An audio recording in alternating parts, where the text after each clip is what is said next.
দেখো একটা বছর হয়ে গেছে ভিডিওটা তোমাদের সাথে শেয়ার করব করে আর করাই হয়নি। দেখো চলে যাচ্ছিলাম রানাঘাটে গিয়ে প্রিয়াংশের বার্থডের জন্য একটা ড্রেস কিনবো, সেই কারণে দেখো তখন বৃষ্টিও হচ্ছিলো, তাই বার্থডে ড্রেস কিনতে মলে চলে এসেছিলাম। মলে গিয়ে দেখছিলাম যে কী ড্রেস নেওয়া যায়।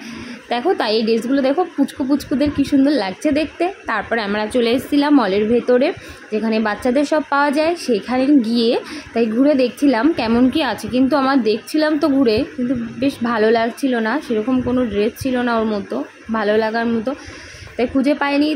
তারপরে হলো গিয়ে দেখছিলাম আমার কিছু নেওয়া যায় কি না, সেটাও ভালো লাগছিল না। তেমনি নর্মাল বাড়িতে পরার জন্য একটা ড্রেস কিনে নিয়ে এসেছি।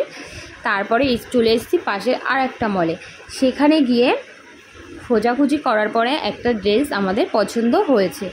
তাই আমরা এখানে বিল করতে দিয়ে দেখো পাশে এই ট্রলিটা ডিসকাউন্ট কত ছিল দেখেছো, তাই একটু ট্রলিটা একটু দেখে একটু তাই মন চাইলে একটুখানি ঘোরাই, তাই একটু ঘোরানো স্টার্ট করে দিয়েছি।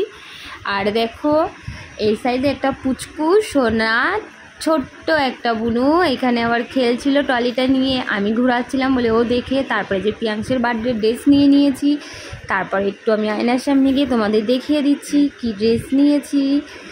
তারপরে এখন আমি মল থেকে এখন ভাবছি বেরিয়ে যাচ্ছি।